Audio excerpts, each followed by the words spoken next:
ماشاء اللہ لا حول ولا قوۃ الا باللہ العلی العظیم۔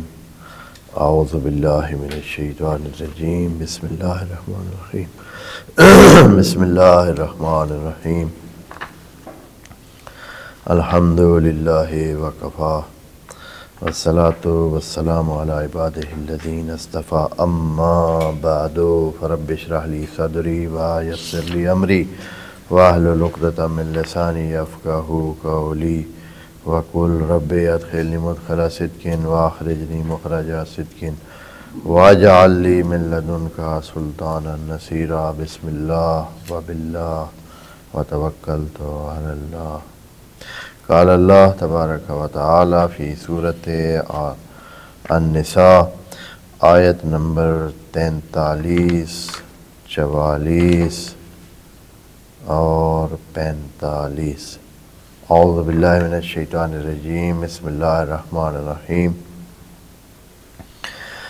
یا ایہا الذین آمنوا لا تقربوا الصلاة وانتم سکارى حتی تعلموا ما تقولون ولا جنبا الا عابری سبیل حتی تغتسلوا وَإِن كُنتُم مَّرْضَىٰ أَوْ عَلَىٰ سَفَرٍ أَوْ جَاءَ أَحَدٌ مِّنكُم مِّنَ الْغَائِطِ أَوْ لَامَسْتُمُ النِّسَاءَ فَلَمْ تَجِدُوا مَاءً فَتَيَمَّمُوا صَعِيدًا طَيِّبًا فَامْسَحُوا بِوُجُوهِكُمْ وَأَيْدِيكُمْ إِنَّ اللَّهَ كَانَ غَفُورًا رَّحِيمًا۔ أَلَمْ تَرَ إِلَى الَّذِينَ أُوتُوا نَصِيبًا مِّنَ الْكِتَابِ يَشْتَرُونَ الضَّلَالَةَ وَيُرِيدُونَ أَن تَضِلُّوا السَّبِيلَ وَاللَّهُ أَعْلَمُ بِأَعْمَالِكُمْ وَاللَّهُ أَعْلَمُ بِأَعْدَائِكُمْ وَكَفَىٰ بِاللَّهِ وَلِيًّا وَكَفَىٰ بِاللَّهِ نَصِيرًا۔ صدق اللہ العظیم۔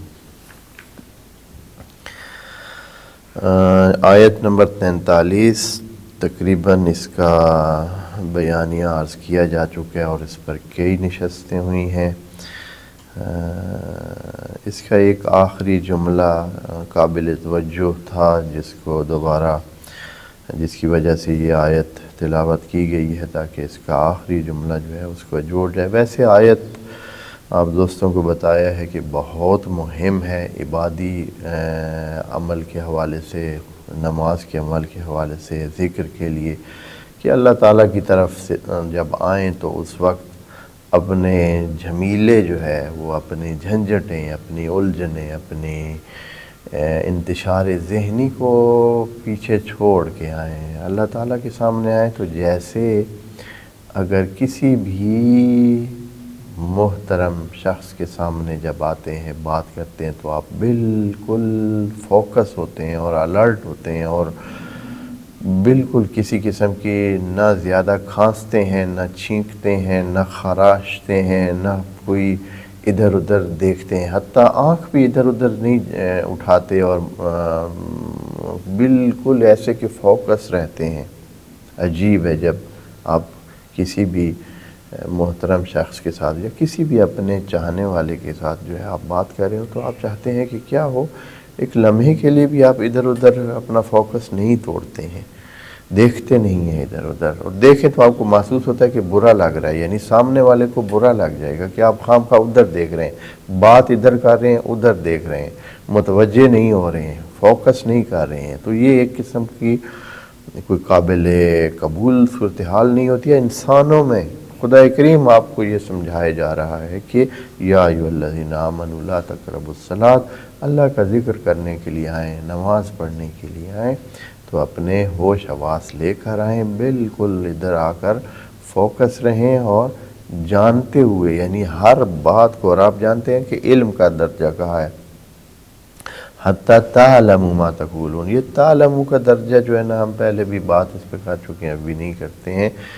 علم کا درجہ بہت بہت بہت اوپر ہے، اور یہ ایسا فعل ہے جس کو خدا کریم اپنی طرف بھی نسبت دیتا ہے، حالانکہ ہم جانتے ہیں کہ وہ سب سے زیادہ عالم ہے اور جانتا ہے اور پہلے سے جانتا ہے، لیکن پھر بھی وہ کہتا ہے لیعلم، کیونکہ لیعلم کچھ پراسس اس میں ہیں، اور وہ پروسیجر جو ہے یا وہ جو درجات ہیں، وہ جو سلسلے ہیں وہ پورے ہوں تب علم کا درجہ ہوتا ہے، نہیں تو ظن ہے، نہیں تو ظن ہے، علم نہیں ہے۔ ہم اکثر ظن کے ساتھ چلتے ہیں، اکثریت انسانوں کی اکثریت انسانوں کی ظن کے ساتھ چلتے ہیں، ہمارا سارا کام ہی ظن کے ساتھ چلتا ہے۔ ان یتبعون الا الظن وان الظن لا یغنی من الحق شیئا، یہ قرآن کے الفاظ ہیں کہ یہ لوگ ظن کی پیروی کرتے ہیں، یعنی سارا جہان ہی ایسے ہے۔ ان یتبعون الا الظن وان الظن لا یغنی من الحق شیئا، اور ظن حقیقت کی پہچان نہیں کروا سکتا، اس لیے اللہ تعالیٰ نے علم کا لفظ وہاں استعمال کیا ہے۔ تو یہ خود ایک علیحدہ معرفت کا ایک درجہ ہے اور نظام ہے۔ اللہ کرے کہ اس درجے پر کوئی بندہ پہنچ سکے، حتی تعلموا ما تقولون، کہ پس اپنی جھنجھٹیں الجھنیں دور رکھ کر نماز کی طرف آئیں، ذکر خدا کی طرف آئیں، اور اسی طرح اپنی ناپاکیاں، ٹھیک ہے، وہ ذہنی ناپاکی تھی، ذہن الجھا ہوا تو سمجھے ذہن مشوش ہے، ذہن تشویش میں ہے، ناپاک ہے، بھرا ہوا ہے پہلے سے ہی خرابیوں سے۔ ہاں، ایک قسم کا یہ جو دنیاوی الجھنے ایک گند ہے نا، ایک قسم کا یہ کوڑا ہے، اس کوڑے سے بھرے ہوا ہے۔ تو اب آپ اس میں جو ہے ذکر اللہ اور اللہ کا ذکر لانا چاہتے ہیں تو پہلے اس کو پاک کر کے آئیں۔ اسی طرح جسمانی طور پر بھی ولا جنبا، جسمانی طور پر بھی پاک ہو کر آئیں۔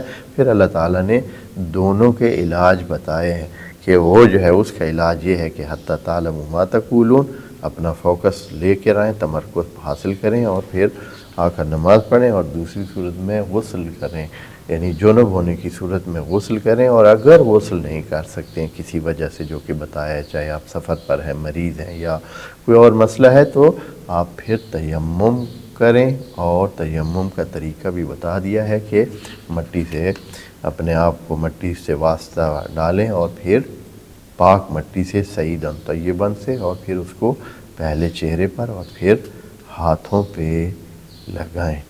یہ ساری بات کہہ کر یہاں ایک سوال بھی پیدا ہو گیا۔ سوال پیدا ہو گیا یہ کہ اے اللہ یہ جو آپ نے باتیں کی ہیں، یہ جو فوکس کرنے والا، تمرکز کرنے والا، یہ جو اپنی الجھنوں کو دور رکھ کر آنے والی بات ہے، یہ تو بڑی مشکل چیز ہے۔ یہ ایسے کس طرح ہوتا ہے؟ بہت مشکل ہے۔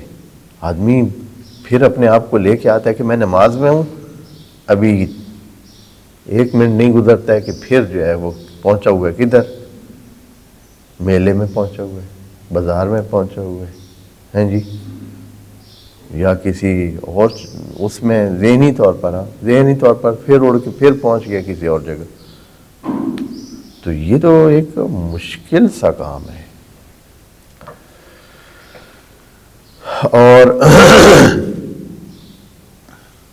آسان نہیں ہے۔ اور آپ تو ڈائریکٹ کہہ رہے ہیں لا تقربو، میرے نیڑے مت آنا، قریب مت آنا۔ یعنی جب آدمی کہتا ہے نا کہ جب آپ ایک دفعہ کہتے ہیں کہ آپ میرے گھر نہ آئیں، ٹھیک ہے، یا آپ کہتے ہیں کہ مجھے ملے نہیں، ایک دفعہ آپ یہ جملہ کہتے ہیں، ایک دفعہ آپ کہتے ہیں کہ میرے قریب مت آنا۔ اس کا مطلب ہے کہ آپ اس کو جس وجہ سے وہ قریب نہ ہونے کی بات کریں، وہ بہت ہی نفرت انگیز ہے، وہ بہت ہی ناپسندیدہ چیز ہے، وہ بہت ہی عمل ایسا ہے کہ جس کو آپ بہت دور رکھنا چاہتے ہیں۔ یعنی آپ یہ نہیں کہہ رہے کہ آنا نہیں، آپ کہتے ہیں کہ قریب تک نہ آنا، یعنی آپ اس سے بہت سختی سے اس کو منع کریں، یعنی منع کرنے کی ایک انتہائی تاکید آپ کر رہے ہیں۔ اس لیے یہ اے اللہ آپ نے بڑا سخت جملہ کہہ دیا کہ ہم تو پھر اس طرح تو کبھی ہمارے چانس ہی نہیں بنے گا، ہم تو بہت ہی اس طرح مشکل میں پڑ جائیں گے کہ ہم کب نماز پڑھیں گے یا کب آپ کا ذکر کریں گے۔ اس لیے کہ اس طرح کا بالکل حالات پیدا ہونا شاید ممکن ہے یا نہیں ہے، سر بہت مشکل کام ہے، ٹھیک ہے، چاہے وہ جنب والا تو چلیں قابل حل ہے، اور پھر یہ ہے کہ دوسرا سوال یہ پیدا ہوتا ہے کہ اے اللہ آپ نے جو کہا ہے کہ تیمم کر لیں، تیمم ہمارا دل مطمئن نہیں ہوتا ہے. بعض لوگ کہتے ہیں ہمارا دل مطمئن نہیں ہوتا ہے غسل جب تک نہ کریں. تیمم سے کیا ہوتا ہے؟ کہتے ہیں ہاں کتنے ہیں لوگ وہ چونکہ غسل نہیں کرتے وہ نماز چھوڑ دیتے ہیں، تیمم کے ساتھ نماز نہیں پڑھتا ہے بندہ. میں جانتا ہوں کتنوں. بھائی اللہ تعالیٰ نے اجازت دی ہے آپ غسل نہیں کر سکتے تیمم کر لے اور نماز پڑھ لیں. وہ کہتے ہیں نہیں میرا دل نہیں مانتا ہے. ہاں غسل واجب ہے تو غسل نہیں جب تک کروں گا تو مجھے جو ہے نا نماز میں نہیں پڑھ سکتا ہوں. اے اللہ تعالیٰ فرما رہا ہے. تو اس کا جواب دیتے ہوئے یہ آخری آیت جو ہے نا، آیت کا یہ جو آخری حصہ ہے یہ اس لیے نمبر 1 ان اللہ کان عفوا، کہ وہ جو پہلی بات کہ لا تقربوا الصلاۃ اس میں ٹھیک ہے وہ درجہ جو بالکل اس لیول کا ہو کہ آپ بالکل صاف ہو کر آ جائیں اور بالکل کوئی دنیاوی جھنجھٹ آپ کے ذہن میں نہ اور بھول چکے ہوں، دنیا کو بھول کر اپنی تمام زندگی کے معاملات کو بھول کر میرے پاس آ جائیں، یہ آسان نہیں ہے. تو اللہ تعالیٰ فرماتے ہیں اس کا حل یہ ہے کہ میں اپنی عفو کو ساتھ ملاؤں گا تو جوڑ رل کر یہ کام آپ کا چل جائے گا. یعنی یہ ہے کہ میں تھوڑا سا کیا کروں گا آپ کے لیے کوریج دوں گا. عفو کا معنی بھی جان لیں. عفو کا معنی ہوتا ہے الافا سے ہے، عفوا سے بھی ہے، پھر افا بن جاتا ہے. الافا کا مطلب ہوتا ہے کہ وہ جو بھیڑ بکری اونٹ پر بڑھی ہوئی اون ہوتی ہے نا، بہت زیادہ بڑھی ہوئی ہو، بہت زیادہ بڑھ گئی ہو جس کی وجہ سے اس کے جو پتہ ہی نہ چلتا ہو کہ اندر بھیڑ بکری ہے کتنی، اندر اونٹ کتنا ہے، اتنی اوپر اس کے جت اور اون بنی ہوئی ہے. ہاں یا زمین جو گھاس سے اتنی ڈھانپی ہوئی ہے کہ آپ کو پتہ ہی نہیں چلتا ہے کہ زمین کا رنگ کیا ہے یا اس کے وہ جو ظاہر ہے وہ کس انداز کا ہے، بالکل پتہ ہی نہیں چلتا ہے. آپ کو یہ نہیں پتہ چلتا ہے کہ کدھر جو ہے وہ گڑا ہے، کدھر مسطح ہے، سطح زمین کی برابر ہے. آپ پاؤں رکھتے ہیں ایک دم آپ کا پاؤں جو ہے وہ نیچے چلا جاتا ہے. یا اور بھی اسی طرح جو ڈھانپی ہوئی چیز ہوتی ہے اور بہت بڑی ہوئی چیز ہوتی ہے اپنے بڑھاپ، اپنے اضافے ہونے کی وجہ سے، زائد ہونے کی وجہ سے.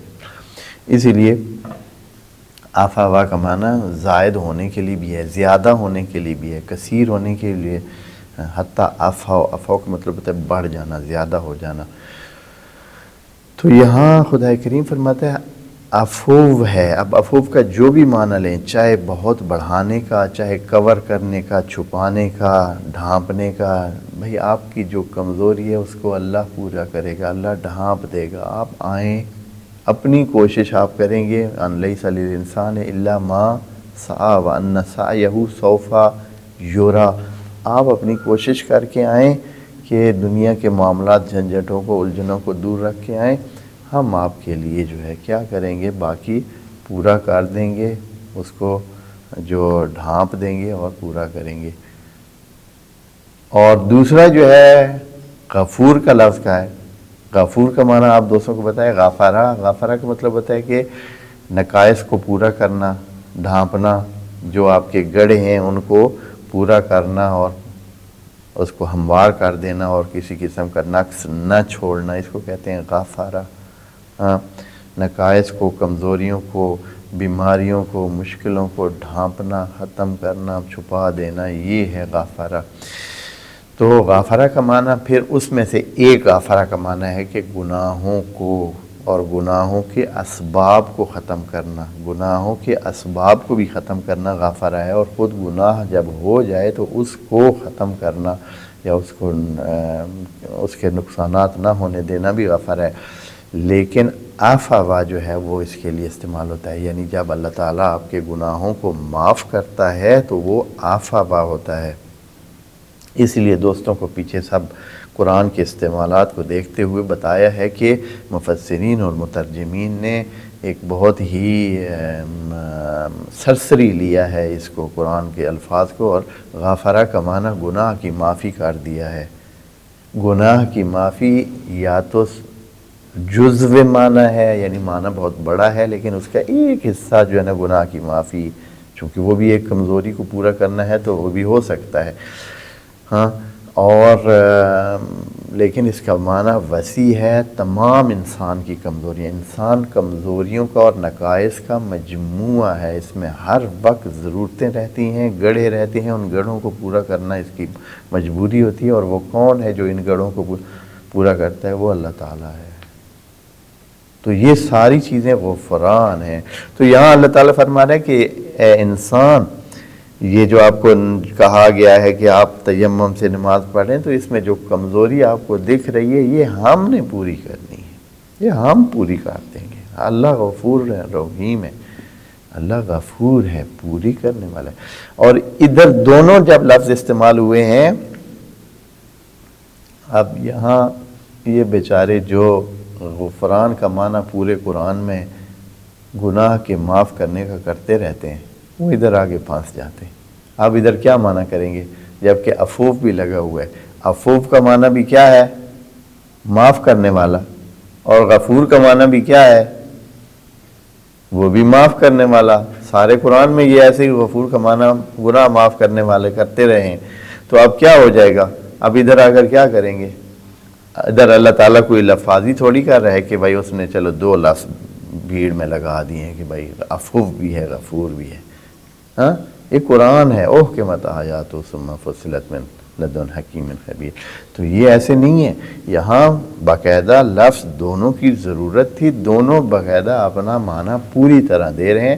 اللہ عفو ہے، یعنی جہاں آپ سے کوئی کمزوری ہو جائے گی، نقصان ہو جائے گا، جیسے کہ آپ پوری طرح پھر بھی نہیں آ سکیں گے نماز میں، جیسے کہ ابھی یہی ہوتا ہے، آپ جتنی بھی کوشش کر لیتے ہیں آپ نماز میں پوری طرح متمرکز رہ نہیں سکتے ہیں، کسی نہ کسی حصے میں پھر آپ کا ذہن اڑ جاتا ہے، پھر آپ کسی اور جگہ پہنچ جاتے ہیں۔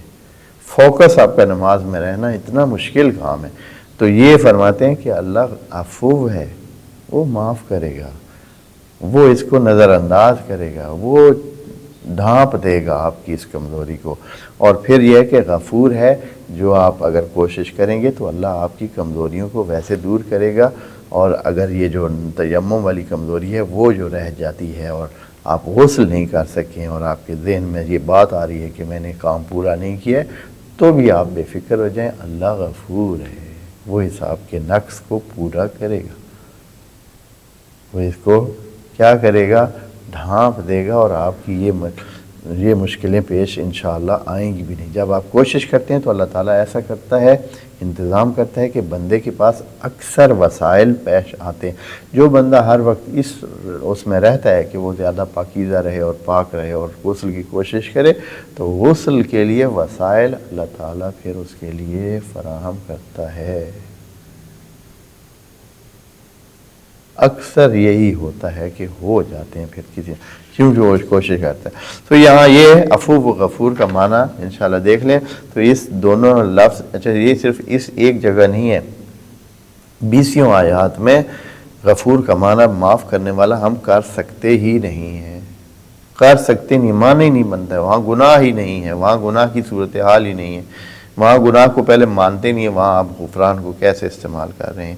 تو پھر غفران کو بمعنی گناہ معاف کرنا کیسے استعمال کر سکتے ہیں؟ تو بہرحال یہ خود ایک دلیل ہے اس بات کی کہ غفران کا معنی گناہ معاف کرنا نہیں ہے۔ یہ جو آپ کہتے ہیں استغفر اللہ، اور کہا بھی یہ ہے کہ ہر وقت آپ استغفار کریں، اس کا مطلب ہے کہ اللہ ہم تو نقص ہم میں بہت ہیں، ہماری ضرورتیں بہت ہیں، ہماری مشکلات بہت ہیں، تو اے اللہ ہماری ان مشکلات کو رفع کر۔ مطلب بیمار ہے بندہ، اس کے لیے بہترین جو علاج ہے، بہترین جو ذکر ہے، جو ذکر کے ذریعے علاج کرنا چاہتے ہیں تو وہ استغفار ہے۔ بندہ بیمار ہے تو وہ کیا کرے؟ استغفار کرے۔ اچھا اس کا آپ جو بتاتے ہیں لوگوں نے کہ گناہوں کی معافی مانگ، گناہ نہیں، وہ استغفار کا کہا گیا ہے، گناہ کی معافی کی نہیں کہا گیا ہے، استغفار کا کہا گیا۔ استغفار کا مطلب اے اللہ میرے نقصوں کو دور فرما، میری کمزوریوں کو دور فرما، میری مشکلوں کو حل فرما۔ ہاں خوب، تو اس کے بعد آگے خدا کریم جب یہ ساری بات بتا چکا اور پیچھے سے یہ جو بات چل آ رہی تھی یا ایھا الذین آمنو، ہاں یا ایھا الذین آمنو سے شروع ہوئی تھی بات، اور کہا تھا کہ وَاعْبُدُوا اللَّهَ وَلَا تُشْرِكُوا بِهِ شَيْئًا، اور پھر اسی طرح حق دینے کی بات ہوئی تھی، والدین کے ساتھ احسان اور یتامہ کے ساتھ احسان اور مساکین کے ساتھ، ہمسایوں کے ساتھ ساری احسان کی بات ہوئی تھی۔ پھر اسی میں سے بات نکلی تھی بخیلوں کی، اور یہ کہ جو بخیلی کرتے ہیں، اور بخیلی صرف خود نہیں کرتے ہیں بلکہ بخیلی کا کیا کرتے ہیں، پرچار بھی کرتے ہیں، دوسروں کو بھی کہتے ہیں کہ بھائی بخیلی کریں اور اپنا مال بچائیں۔ اور تاریخ میں یہ چیز آئی ہوئی ہے، تاریخ میں آئی ہوئی ہے کہ اہل کتاب میں سے یہود جو ہے وہ اس کام میں طاق تھے، وہ بہت بہت بہت بخیلی کرتے تھے، اور بخیلی اس طرح کہ بھائی بہت مال کی بچت جو ہے کرتے تھے۔ اب بھی اسی طرح، اب بھی یہود جو ہے وہ اس کام میں نمبر 1 ہے کہ وہ مال بچانے، مال کو صحیح بہت ہی تھوڑا تھوڑا کر کے خرچ کرنے، اور بہت ہی کنجوسی سے خرچ کرنے میں ماہر ہیں، اور اسی وجہ سے اب جو ہے وہ پیسے والے بھی ہیں، اور بڑا ہی پیسہ ہے ان کے پاس پورے جہان میں۔ تو یہاں خدا کریم فرماتا ہے کہ چونکہ بات پیچھے مال کی اور اس طرح کی ہوئی ہے کہ آپ اس کو بخیلی نہ کریں اور خرچ کریں، اور وہ احسان جو اللہ نے حکم دیا کریں، تو اللہ تعالیٰ فرماتا ہے أَلَمْ تَرَ إِلَى الَّذِينَ أُوتُوا نَصِيبًا مِنَ الْكِتَابِ، اے نبی دیکھو تو ذرا یہ جن کو ہم نے کتاب دی ہے، جن کو ہم نے کتاب کا ایک حصہ دیا ہے۔ اب یہ جو لفظ کیا ہے نا، کتاب کا ایک حصہ دیا ہے، اوتو نصیبا من الکتاب، یہ خود ایک توجہ کے قابل ہے کہ اہل کتاب کو کتاب دی تھی، یہود کو بھی جناب موسیٰ کتاب لے آئے، پھر جناب عیسیٰ کتاب لے آئے، تو الکتاب ہی ذکر ہے۔ کتاب کا لفظ جو قرآن میں الکتاب کا لفظ استعمال ہوتا ہے، ہم پہلے بھی بتا چکے ہیں کہ یہ اللہ تعالیٰ کی طرف سے دیا ہوا ہدایت نامہ جتنا بھی ہے وہ سارے کا سارا الکتاب ہے۔ اللہ تعالیٰ کی طرف سے دیا ہوا ہدایت نامہ انسانوں کے لیے جو بھی آیا ہے وہ سارا ہی الکتاب ہے۔ جناب موسیٰ کو بھی الکتاب، جناب عیسیٰ کو بھی الکتاب، جناب ختمی مرتبت آخری نبی کو بھی الکتاب دی ہے۔ سب کو الکتاب کہہ سکتے ہیں، یہ ساری الکتاب ہے، کیونکہ کتاب جو ہے صرف مکتوب نہیں ہے، کتاب یعنی قانون، کتاب یعنی وہ قانونی ڈھانچہ جو اللہ تعالیٰ اور انسان کے روابط کو ترتیب دیتا ہے اور اس کی سارے خد و خال کو بیان کرتا ہے، اس کو کہتے ہیں کتاب۔ اب اس کتاب میں، اس کتاب کو آخری نبی کو تو مکمل دے دیا ہے، سارا جتنی بھی کتاب کا حصہ تھا ساری کی ساری کتاب آخری نبی کو دے دی، لیکن جو پچھلے نبی تھے ان کو سارا دین نہیں دیا گیا، مکمل دین نہیں دیا گیا، اس لیے یہاں یہ لفظ کہا ہے اوتو نصیبا من الکتاب، جو ان کا بنتا تھا، جو ان کے نصیب میں تھا، جو ان کے لیے سیٹ ہوا تھا، ناصبہ یعنی جس کو ٹارگٹ کیا گیا ہے، جس کو ذہن میں رکھا گیا ہے، یا جن کو چنا گیا ہے کہ یہ حصہ ان کو ملے گا، وہ نصیب ہوتا ہے۔ تو ان کا جو نصیب تھا یا جو ان کے لیے رکھا گیا تھا وہ ان کو دیا گیا، یہ معنی ہے۔ دوسرا معنی یہ بھی ہو سکتا ہے جو اکثر مفسرین نے بھی کیا ہے، وہ یہ ہے کہ انہوں نے کچھ پر عمل کیا اور کچھ پر عمل نہیں کیا، یعنی کیسے اوتو نصیبا من، ان کو دیا گیا ایک حصہ کتاب کا، ایک حصہ نصیبا من الکتاب، کچھ دیا گیا کتاب کا، یعنی انہوں نے کچھ لیا، باقی کو اگنور کیا، نظر انداز کیا۔ تو یہ لوگ کیا کرتے ہیں، لیکن آگے جو آیات کے الفاظ ہیں وہ تو بتاتے ہیں کہ یہ انہوں نے اس کتاب پر عمل نہیں کیا ہے، اس کو بھی اگنور کیا ہے، اس کو بھی یہ نظر انداز کیا ہے، مانا ہی نہیں ہے، کیونکہ آگے سے کہہ رہے ہیں کہ دیکھو تو اے نبی ان لوگوں کو جن کو ہم نے کتاب کا ایک حصہ دیا ہے، یہ معنی زیادہ بہتر ہے۔ یہ کیا کرتے ہیں؟ دیا بھی ایک حصہ ہے کتاب کا، لیکن یہ کیا کرتے ہیں؟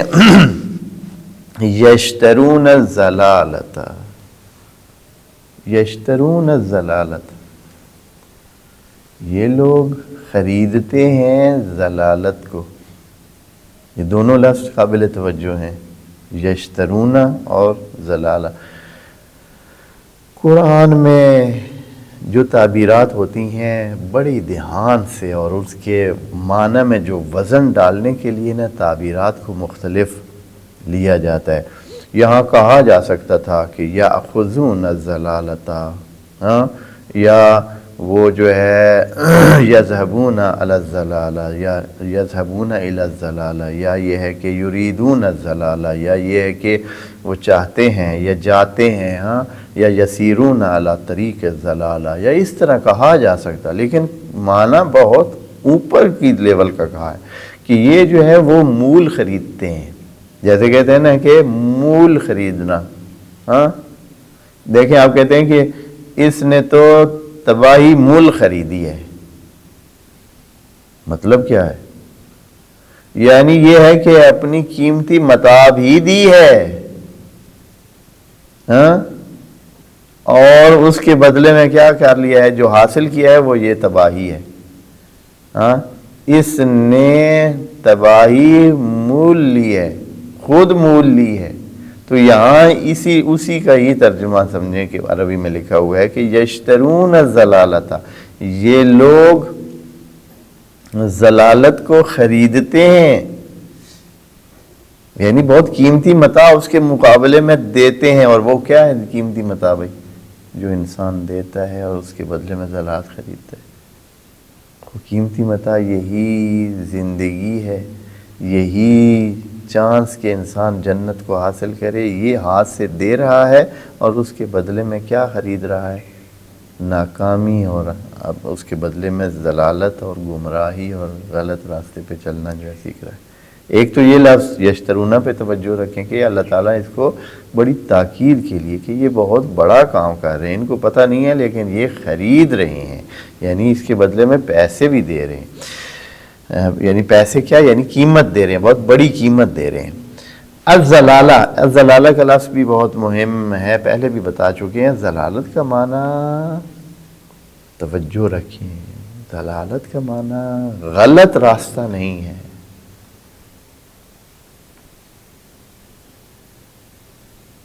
ضلالت کا معنی ہے راستے کا پتہ نہ ہونا، گم ہونا، حیران ہونا، معلوم نہ ہونا۔ لیکن آپ تھوڑا سا توجہ کریں، ایک بندہ ہے جس کو راستہ پتہ نہیں ہے، کھڑا ہے، یہ ہے ضلال، یہ ہے زال، یہ بندہ زال ہے جس کو پتہ نہیں ہے۔ ایک بندہ ہے وہ اصلا غلط راستے پہ جا رہا ہے، جو غلط راستے پہ جا رہا ہے وہ کیا ہے؟ وہ مغضوب علیہم ہے۔ قرآن میں اسی لیے وہ تقسیم ہوئی تھی پہلے سورہ حمد میں، غیر المغضوب علیہم۔ مغضوب علیہم کون ہے؟ جو ٹوٹلی ہیں ہی غلط راستے پہ، جو گناہ کے راستے پہ ہیں، جو نافرمانی کے راستے پر ہیں، وہ مغضوب علیہم۔ والضالین، والضالین کون ہے؟ وہ ہیں جن کو پتہ نہیں ہے، جو حیران ہے۔ ہاں، تو یہ جو ہے نا یشترون ضلالۃ، یہ ضلالت کو خریدتے ہیں۔ وَيُرِيدُونَ أَن تَضِلُّوا السَّبِيلَ، اور ان کا چاہنا یہ ہے کہ مسلمان جو ہے یہ بھی اصلی راستے کو چھوڑ دیں، السبیل سے ہٹ جائیں، سبیل سے ہٹ جائیں، یعنی جو صحیح راستہ ہے وہ کیا ہو؟ ان کو غیر معلوم ہو جائے اور اس کو راستہ نہ سمجھیں، یعنی ان کے دل میں ہے کہ یہ راستہ بھی ٹھیک لگ نہیں رہا ہے، یہ بھی غلط ہے۔ تو اس طرح کیا ہوگا؟ یہ یہی چاہتے ہیں۔ انشاءاللہ اگلی آیت اسی کے ساتھ جڑی ہوئی ہے، تو ہم انشاءاللہ اگلی نشست میں اس کو مکمل کریں گے۔ والسلام علیکم ورحمۃ اللہ وبرکاتہ۔